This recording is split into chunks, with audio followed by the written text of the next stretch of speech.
All right, welcome to the morning of the last day, which is also the end of day 3. This is table number 1, and hopefully you can hear me as we go through.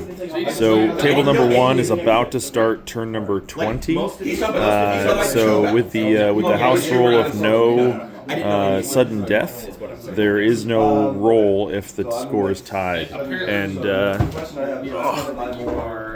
the score is currently 4-9. That's Axis allies in common turn. It was a tie score on 17. Turn 18, it had a chance to end with an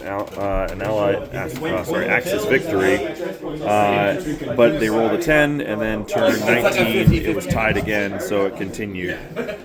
So we're about to start turn 20, and so we see that the Japanese are reinforcing heavy and holding on to their islands. The Americans busted out and took Hawaii, but then the Japanese threw all their heavy battleships and some destroyers into it, and they were able to knock out the American fleet. So they'll hold on to that point.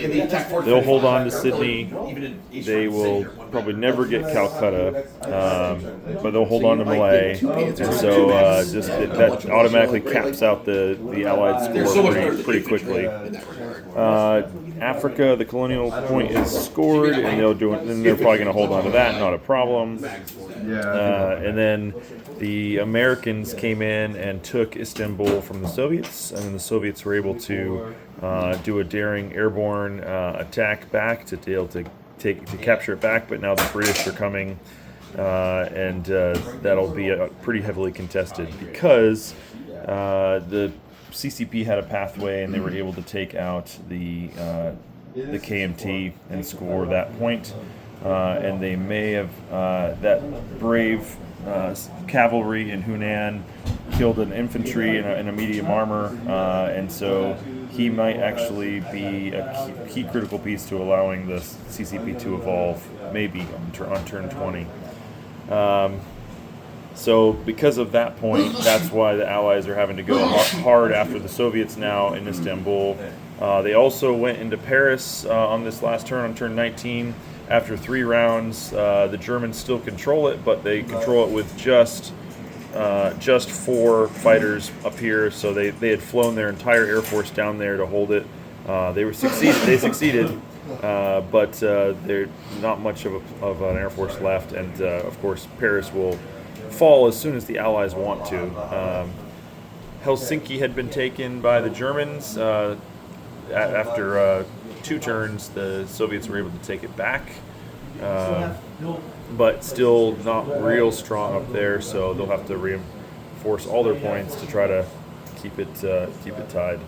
And then elsewhere, of course, the Spain point is gone from the Americans, and there's not much coming back from the across the Atlantic because there's plenty of factory capacity over here. 3 miners in Catalonia, and then 4 miners down in Tripoli. So we'll see where this one goes. The commentary looks like they're the newest bad guys that are going to have to be attacked with some more. But this is table 1. Table 2 is a little bit further behind on the timeline, and so I think they're on turn 14, USA 14. And so they're putting doing some of their moves and buys right now. You can see the American fleet is sitting there off of Tokyo as they took both Hokkaido and whatever that one is down there in the south. And so they've got the Japanese kind of boxed in Tokyo, but there's still a pretty decent Japanese fleet here, and then if you see subs all along the coast there. So we'll see what they're able to do, but KMT did go major, and KMT is sitting on Nanking, and it'll probably never be taken. It's a pretty sizable force. And similar over here, where Sydney fell, Malay fell, but also Calcutta fell. But even though Calcutta fell, FEC still has a pretty sizable army to be able to try to make a run or pressure to take it back. The Soviets are starting to push into the Pacific Point. They have a decent amount of forces, but now they have to fight the KMT there, and the KMT is pretty sizable. So we'll see if they're able to challenge that. No, I got 6. And then if we head around, Build 2 more militias. No, build 2 more militias. One here. No. so there's some fighting going on here in Bessarabia between the Soviets and the Germans. That'll continue to be a place of pressure, but the Soviets were able to clear out Helsinki after the Germans had declared on them, and so the Germans declared to flip Helsinki and then flew their entire air force up there. So they had a back and forth, but the Soviets were able to put a lot of money in to clear that out. The Germans have a pretty solid hold on France and Western Europe. I'm not sure that'll actually ever be dislodged. And then Spain is still kind of a lockdown. And then elsewhere, the Soviet fleet came all the way out to take Malta.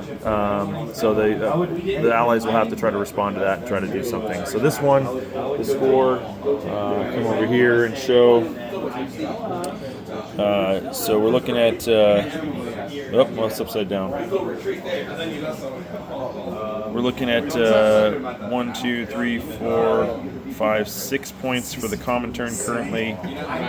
The Allies are sitting okay at 1, 2, 3, 4, and then the Axis at 1, 2, 3, 4, 5, 6, 7, 8, 9. So still the ones to beat is the Axis, and I see some on the board. They're only on, again, turn 14. They got some ways to go, and they're not going to be able to finish today. We'll make a call for the game after they can make it as far as they can by mid-afternoon when we have to call it. So that's it for the end of day 3, and we will give you an update on any of the tables when they finish. Cheers.